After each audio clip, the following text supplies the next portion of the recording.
Staples knows that when the leave-behinds for your sales call get left behind at your office, it's time. When you need to print 30 pages and you're 300 miles from the office, it's time. And when the intern packed the Harrington file, not the Farrington file. Oh, my bad. It's definitely time.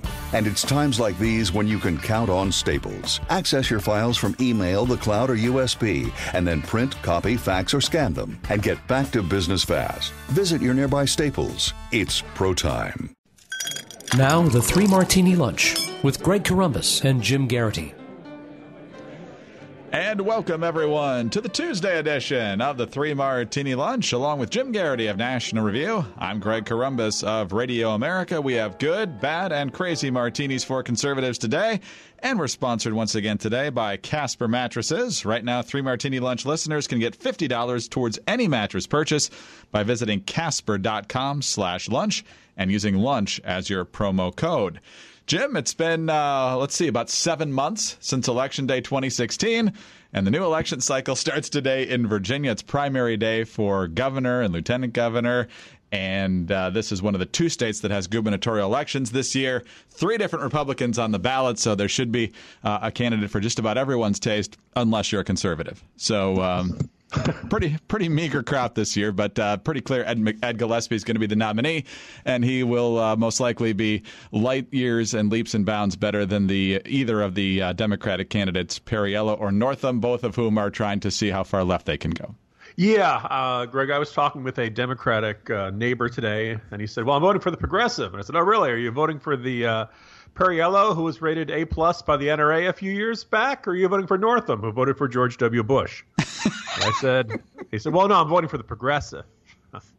Teasingly, I said, those are your choices. Now, I realize it makes me sound like I'm endorsing the Democrats, but really, the joke here is you have 2 guys who don't really have terribly progressive records, each trying to pretend that they're Bernie Sanders. So also, let's not give short shrift to the Republican side. If you really believe that taking down a Confederate statue is every bit as bad as ISIS, Corey Stewart is your man. So for both Virginians who feel that way, I'm sure they're quite pleased with their options on the ballot there. I don't know about how it was for you, Greg. I was over at the Authenticity Woods polling place around 10 o'clock. It was myself and 2 tumbleweeds going by. So my guess is, now look, it's after the main rush hour. My schedule's free enough that I can vote at, after kind of the main early morning workers are going there. But man, I'm not expecting runaway turnout on a day like today. Yeah, I haven't actually voted yet, so we'll see if I actually get around to doing it, given the crop this year. And the turnout is going to be extraordinarily low, I would guess. It usually is in my precinct, unless it's a presidential election day. So we will see. But let's move on to the good martini, and let's go to CNN with the breaking news a little bit earlier this morning. All right, we have some significant breaking news for you out of North Korea. We have learned that one of the 4 Americans detained in North Korea, Otto Warmbier, has been released. Otto Warmbier, that name should ring a bell if you've been following news out of North Korea in the last couple of years. I believe it was very early last year, Jim, that he was sentenced to 15 years of hard labor for taking down a poster of Kim Jong-un at a hotel. And, of course, that somehow warrants 15 years of hard labor in North Korea.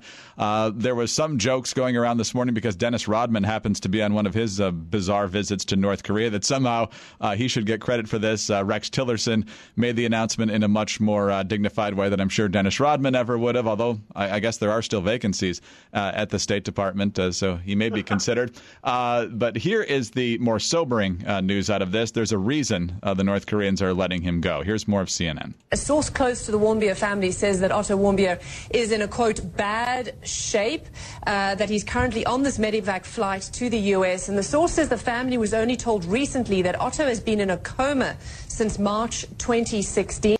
So that's obviously horrible news, Jim. I can't even imagine being in a coma, but in a North Korean prison for well over a year. So sobering news here. Still good that he's alive and that they're letting him come home. Hopefully there's a way to treat whatever is wrong with him. But what do you make of all this?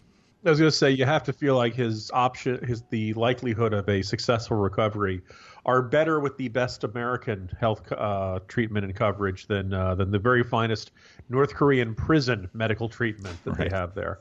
A couple of thoughts here. One is that obviously you don't want to pick on somebody who's been through an ordeal like this, but if by any chance you are contemplating traveling to North Korea, don't do that. And I realize, Greg, this may mean we don't get the North Korean Tourism Bureau as a sponsor for this podcast. But look, when you go over there, you're basically volunteering to be a hostage when the North Korean regime feels like it needs another bargaining chip for dealing with the U.S. Do not understand that. The U.S. has a pretty, everything short of a giant flashing red neon sign telling Americans not to travel there. It may be time to consider an actual travel ban and just simply not permit that. Yes, there are need for journalists over there. Yes, there are various relief workers and other folks, but at some point the risk just gets too considerable. For a long time, heading into the Trump administration, everybody kind of joked, what is, he going to send Dennis Rodman over there to handle North Korean negotiations? Well, it does turn out that, Rodman is going over there. From Rodman's comments on CNN, he certainly sounded like he had at least checked in with the administration or checked in with the government to know that he was going over there.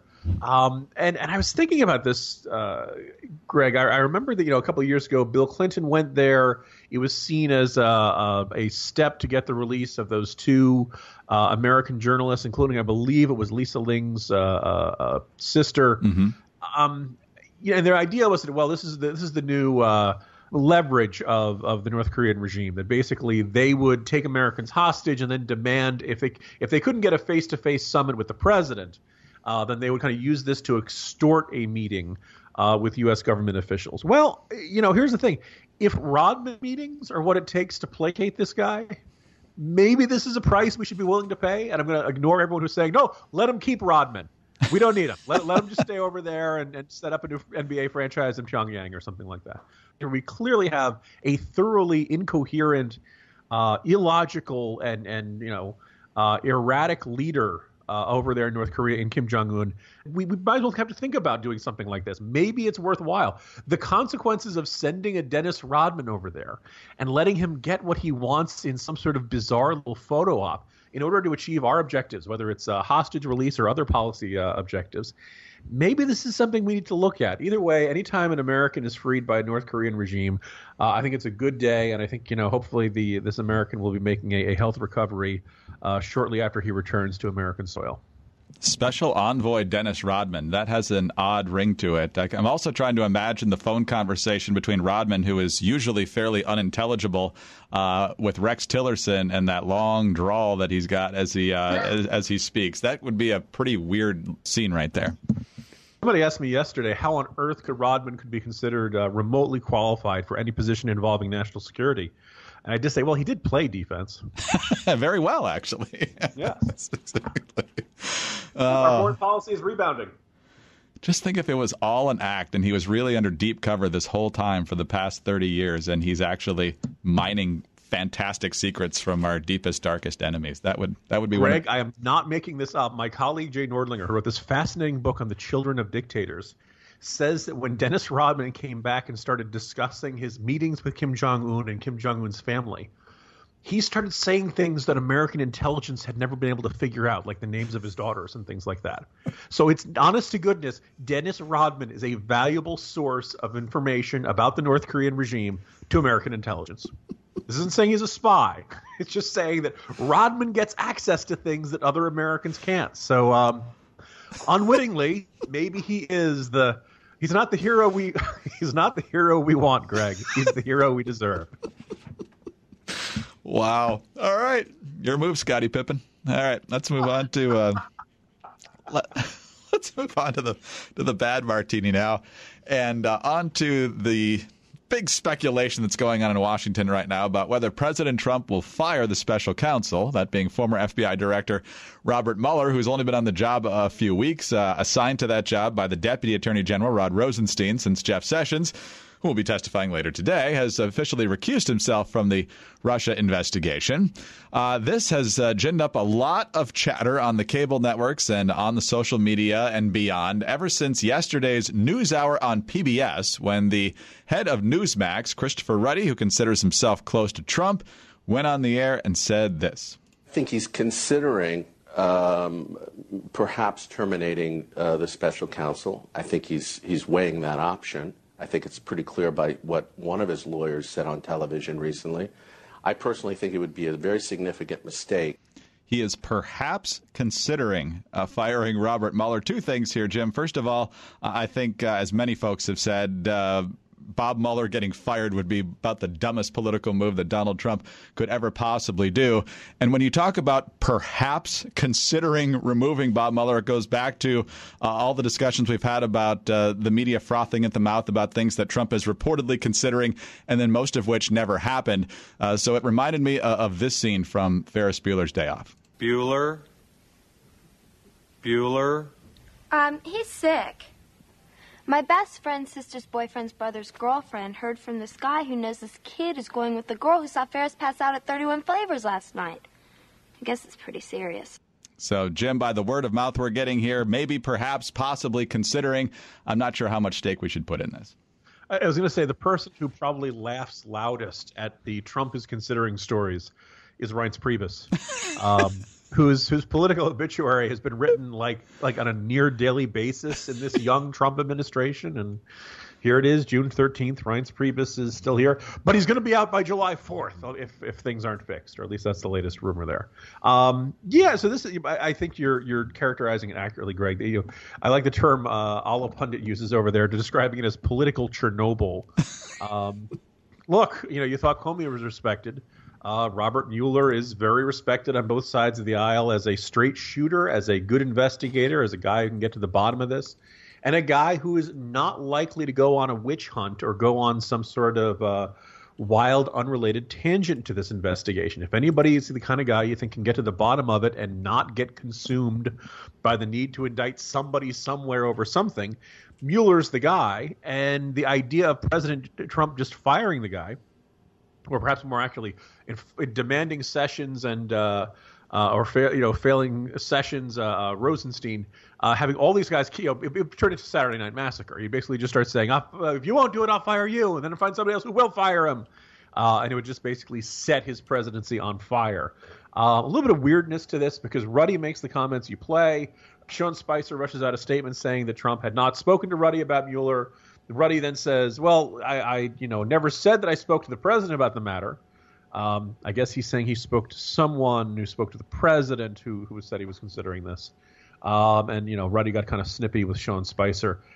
Look, at this point, if you're firing Mueller, it means you just don't want this investigated. That's the only way to characterize this.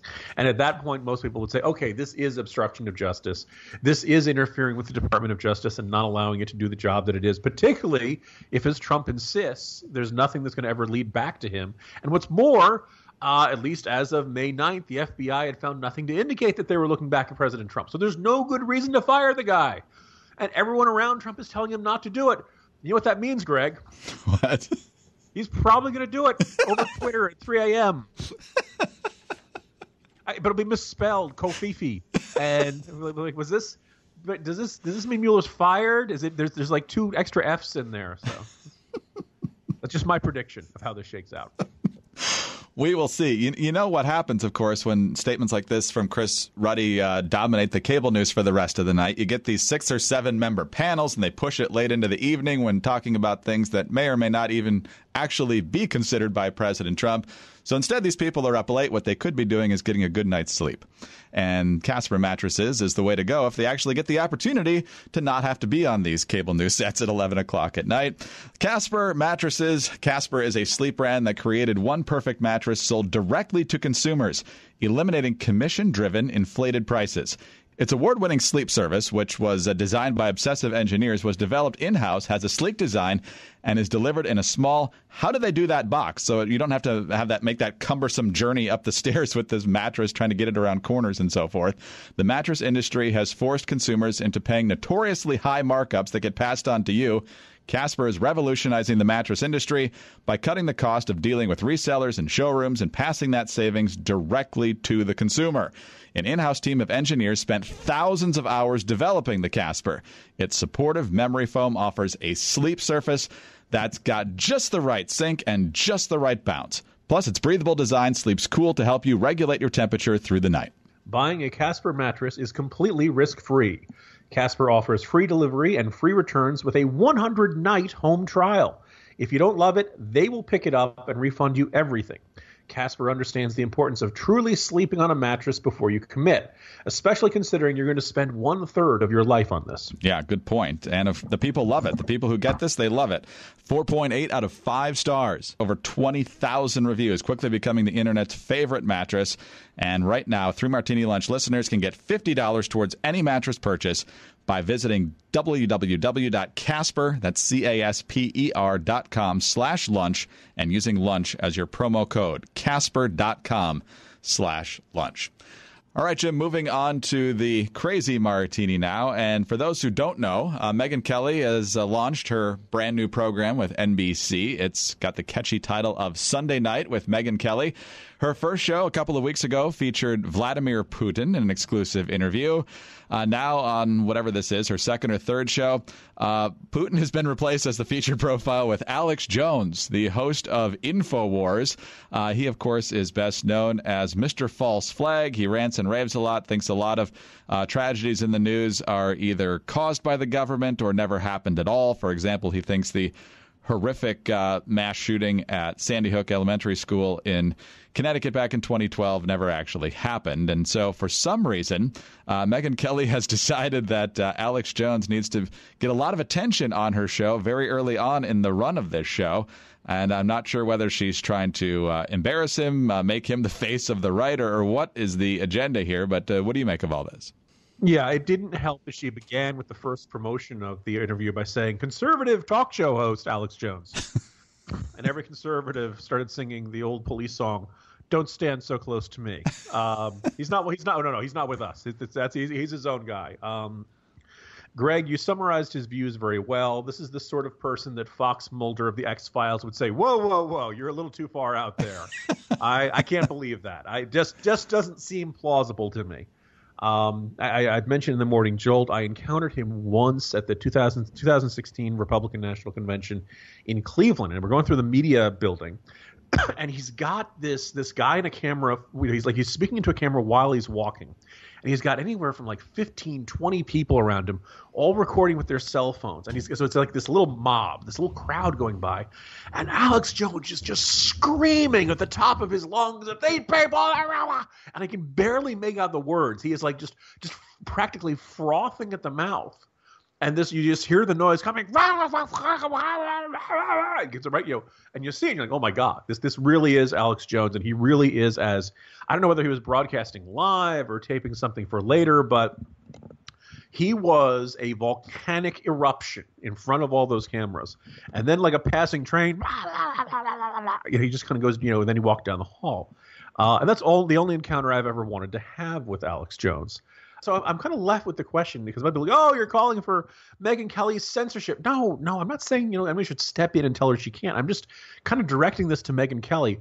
What is the news value of an interview with Alex Jones right now? The guy has his own daily weekday show. He rants and raves at the camera for hours. What we're getting with you, Megyn Kelly, different from what we see on his show? Now, if you actually dig into it, there's a really interesting question. To the extent there's any fascination around Alex Jones, it is the question of, is this really who he is, or is this all an act? And this has been really interesting because it's been disputed in court in a custody battle. And we should point out that custody battles tend to bring out the worst in people, tend to bring out a lot of conflicting charges and countercharges. And we should, take everything that for the appropriate levels of grains of salt. But for what it's worth, his ex-wife says this is who he is, that there is no distinction between on-camera Alex Jones and off-camera Alex Jones. His lawyer said, no, this is all performance art. He doesn't believe what he says. This is all just putting on an act. But then Alex Jones got bothered by that, particularly when that testimony, the argument from his lawyer leaked. And Alex Jones said, no, I don't think of myself as a performance artist. So there's some interesting dispute. When people say, oh, Jim, you're just buying into an act or something like that. Actually, no. At least under oath, Alex Jones has said, this is not an act. This is who I really am. The second weird thing there is that, we joke, oh, that guy's crazy. Greg, I kind of wonder, that guy's crazy. No, could there be something really mentally wrong with Alex Jones? And if that is the case, you kind of saw this argument about the old comedian Andy Kaufman, right? And on the one hand, he was so zany and so inspired and so out there. But then people said, no, he really was mentally ill. He really had something mentally wrong with him. And so you begin to wonder, are you laughing with the comedian or are you laughing at the comedian? If Alex Jones is a really deeply troubled individual who has these paranoid fantasies and beliefs and all that kind of stuff, is the world serving him badly, where instead of getting some sort of therapy to deal with all this, we've turned him into a celebrity. We've turned him into this guru, spokesman, prophet who a lot of people listen to, when in fact this guy is cuckoo for Cocoa Puffs. And then the kind of question then turns to, okay, well, if his audience is as nutty as he is, fine. Megyn Kelly, what are you doing? And the whole argument there was like, well, this is, a lot of people don't know him. I'm not quite sure that's the case. And then the second thing is the idea of, well, our job is to shine a light. Now, I don't know about you, Greg. I feel like Alex Jones is pretty well lit.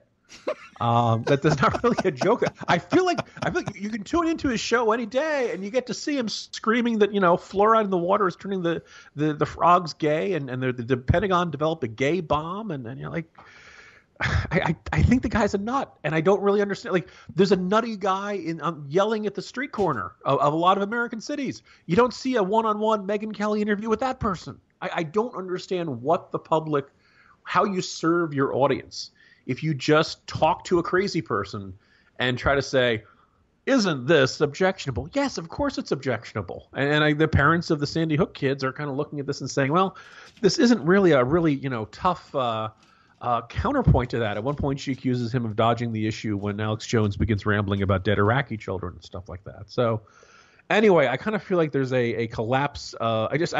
Some bizarre decision making going on at NBC News, and I'm kind of glad that Megyn Kelly is getting this pushback. And I think maybe if you want to, my old journalism professor used to say the first three letters in news are new, N-E-W, right? What is new about this interview with Alex Jones that we're not going to get to know anymore? Because otherwise, you're just finding a crazy person who loves controversy and putting the camera in front of them. And by golly, that's the sort of thing we expect from, the British Labour Party. Good. Much line, but glad it was worth it. Oh, very good. Jim, a lot of insanity out there. I am blissfully going to be leaving the insanity for the next week. So good luck with Rich McFadden taking my spot over the next several days. Hopefully you guys can sort out this town while I'm gone. Oh, I'm sure it'll be completely calm and normal by the time you return, Greg. I just wanted to say good luck. We're all counting on you. Thank you, Doctor. Jim Garrity of National Review. I'm Greg Corombos of Radio America. Thanks for being with us. And don't forget to visit our friends at Casper Mattresses. That's Casper, CASPER.com/lunch. And use lunch as your promo code to get $50 off towards any mattress purchase. And tune in on Wednesday for the next 3 Martini Lunch. At Boar's Head, we place a premium on authenticity. And the home-roasted flavor of our Ever-Roast chicken is no exception. Inspired by a medley of ingredients from the garden, a family recipe, and slow-roasted craft. It's the authentic taste of home and the unmatched quality of Boar's Head. Ever-Roast chicken, sliced fresh at the deli, only from Boar's Head. Compromise elsewhere. Meet Phil Sklar, co-founder of the National Bobblehead Hall of Fame and Museum. Our dream is to make Milwaukee, Wisconsin the bobblehead capital of the world. At American Family Insurance, we believe your dreams are the most valuable things you will ever own. So today, we're supporting Phil's dream. If people would like to be a part of the bobblehead dream, we take donations in money or bobbleheads. Every dream deserves a champion. Find yours at amfam.com. American Family Insurance. American Family Mutual Insurance Company and its affiliates. 6000 American Parkway, Madison, Wisconsin, 53783.